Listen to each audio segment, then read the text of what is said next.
Let's do it.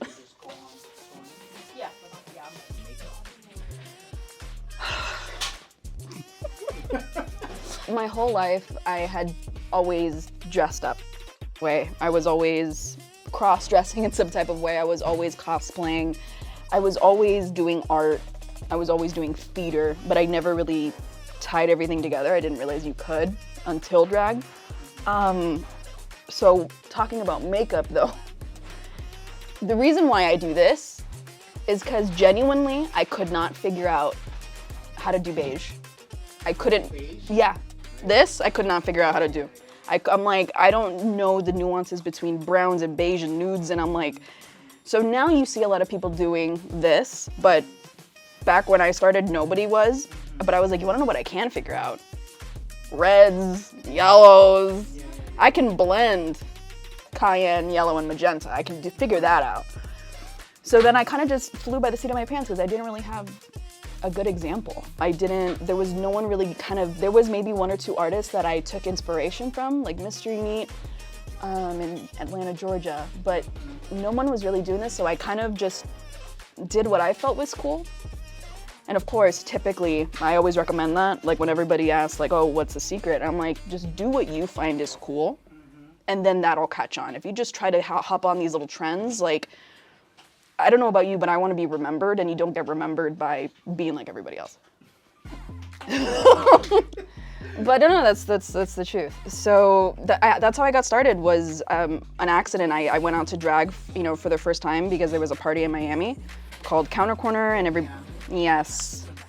And there was a weird party, so I dressed up, and everybody was like, oh my God, are you from Chicago? Like, how long have you been doing this? I'm like, this is my first time out in drag, and they're like, you're booked next month. You're booked. Like, what? This is your first time? That's crazy, you're booked. And I was like, that's great, sure. And then it just took off from there. Chicago it's just such a notorious place for good drag. Like, it's very much like it really cooks good drag artists that are have a fully realized character, aren't afraid to step outside of the box, aren't afraid to do something different. They kind of set the standard for a lot of cities. Just do what you think is fun. Like, if you think a smoky eye is fun, like, good, like, and do it, and the audience will feel that, and like your followers will feel that. Like, if you're doing something because you know it's gonna get that quick like and that quick, people sense that. Like, people have that, that dar now, Because when it comes to makeup, because it's compounded. When it comes to makeup, I had no experience. None. I didn't tell anybody that I didn't. So everybody was like, oh my God, look at this. And I'm like, really? Because I f***ed up 5 times. Can I curse? Oh my God. Go ahead. Okay. Because I messed up like 5 times, but a lot of the things that I created as trends back in the day ended up starting off as like my mess ups. So like I remember like I did, and I might do it today, I'm not sure, but I had this like brow look where it was like multiple lines in the brow. And everyone's like, I love this, what's the vision? And I'm like, they were uneven, and then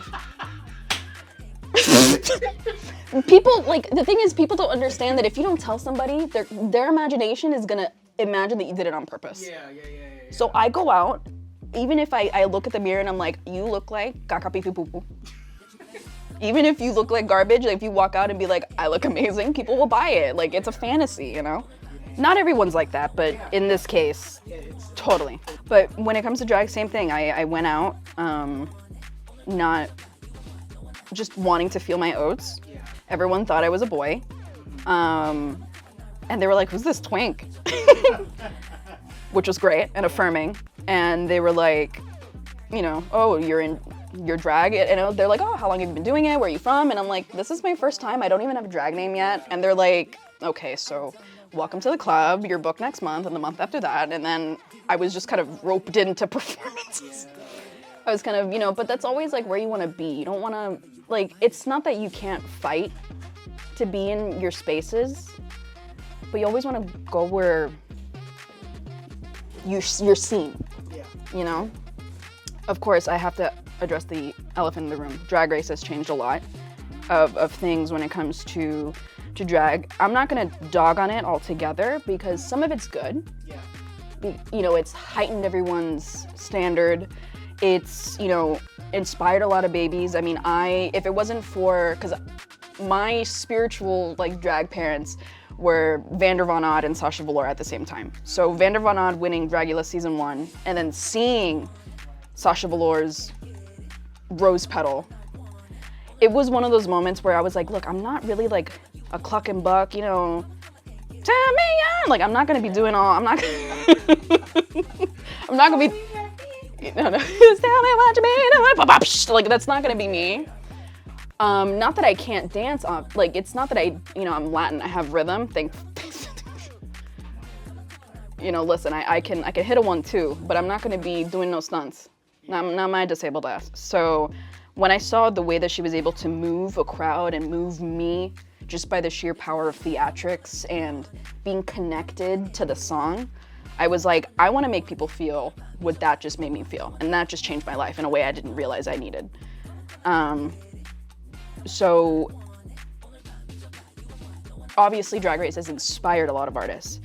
But what has changed is a lot of the times people are in for that quick, you know, it's part Drag Race, part social media. So it's like everyone wants the quick, you know, the quick viral video, the quick thing to get, and oftentimes, you know, unfortunately, that is what gets you noticed. That is the thing. So that has changed a lot. Everyone's, you know, trying to be ahead of a trend, trying to, you know, people are copying. I mean, the amount of copycats I had when I first started because I was doing something fresh and new and people didn't have a creative bone in their body to come up with it on their own.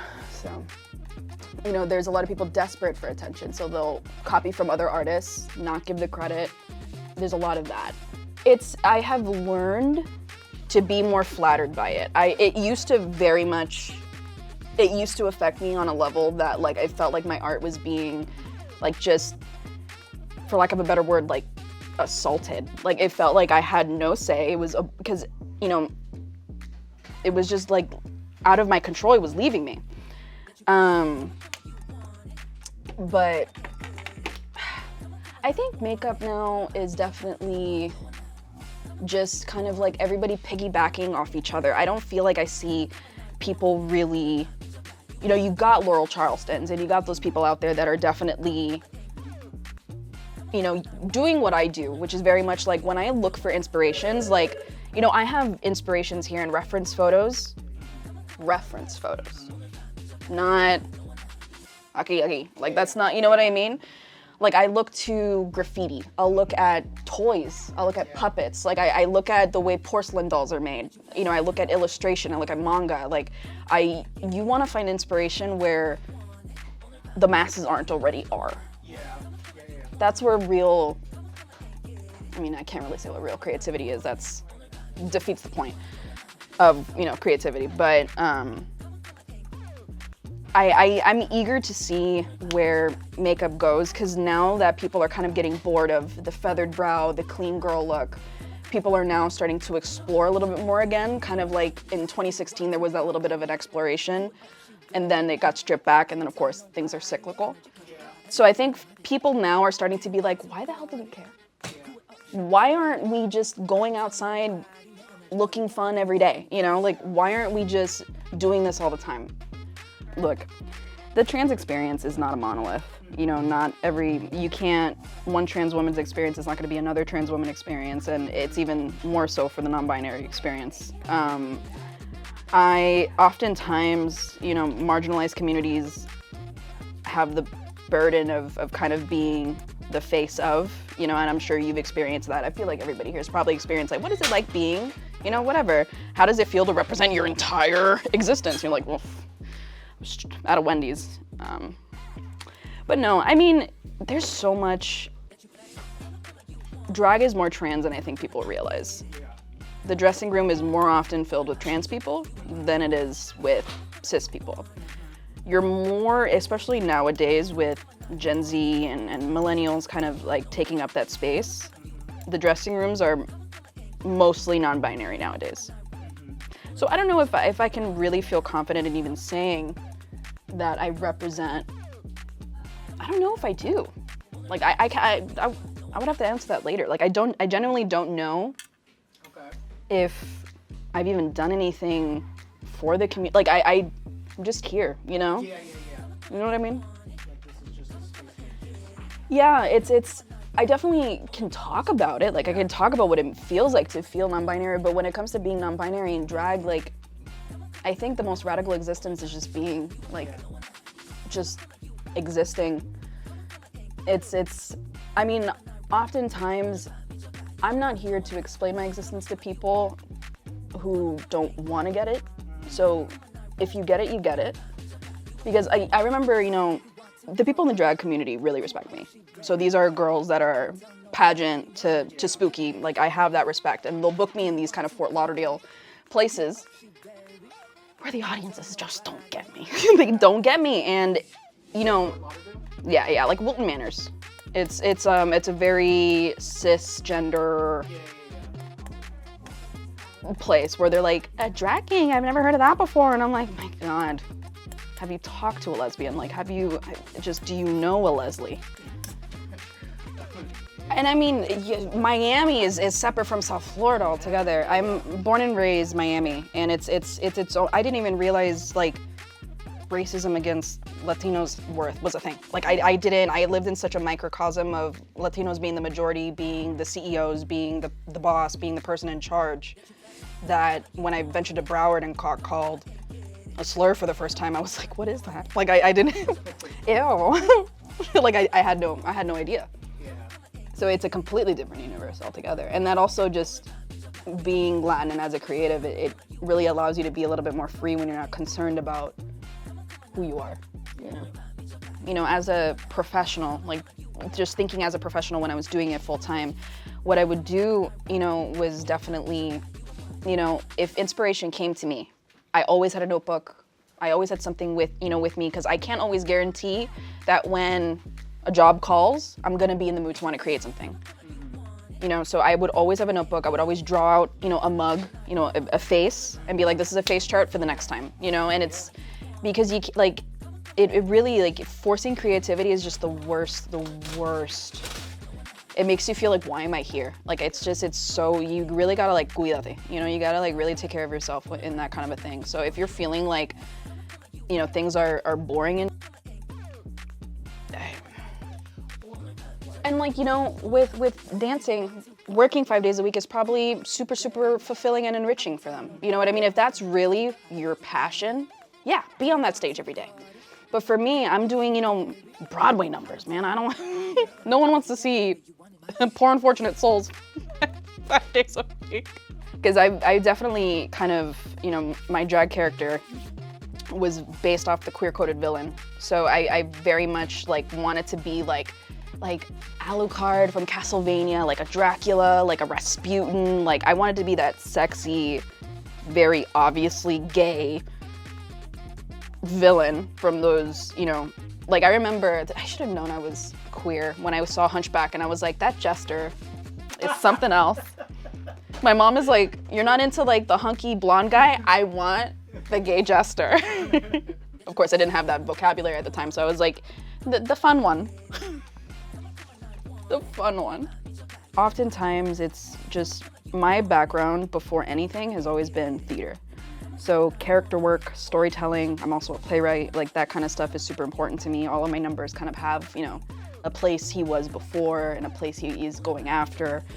And same things are like with my mugs. Sometimes with my performance mugs, it just needs to make sense for the stage. It's not always gonna be hyper detailed and with a lot of tidbits and things like that, because the person in the back doesn't see that. They're just like, what's on their face? And they're not actually paying attention to what's going on. But so like for this kind of artistry stuff, I always try to have like, what is he feeling? Like, what is this character feeling? What is he going through? You know, not to be so frou-frou and dramatic about it. Like, what's the message? Like, that's, you know, but it's always like, he's always a vehicle for like the nasty emotions that I feel that aren't really kosher to say out loud. So like jealousy, revenge, you know, wanting to see someone hurt, like that kind of like nasty emotions that we all feel, I kind of challenge and like channel into him. So like right now I have like quotes that I've pulled like online. I've had some, you know, some tidbits Like, this is a rough draft, so I wouldn't take a picture of it at all.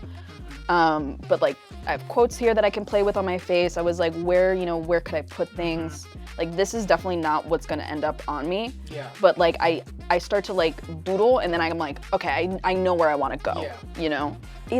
I definitely need structure, because my ADD knows no bounds. And if I do it, like if you go down my page, I feel like, at least for me, I feel like it looks obvious. Like, I know I want to play with these hot pinks. I know I want to play with the shape of the eye. Like, I have those kind of rooted tent poles in my look, and then I allow for improv around. Like, I always tell people, you know, don't be, because a lot of my friends, after I started getting into it, and I would FaceTime with them, and they're like, oh, I messed up, and I'm like, play with it. Like, what do you mean you messed up? Let me see. He goes, oh, but I put a mark over here, and I'm like, well, make it work. Put something there. You know, like, it's, and not to Bob Ross it, but they're just happy accidents, you know? Like, it's a splotch now, but it's a tree later, you know? You just make it happen. Like, I've messed up already, like, 3 times. I'll make it, whatever. Actually, I don't know if I've messed up 3 times, but I'm sure I did somewhere.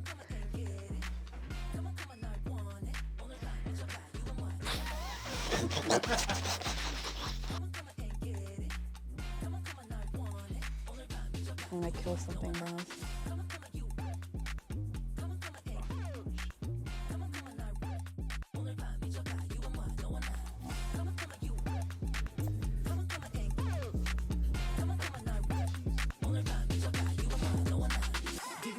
Party, cool it up, she baby.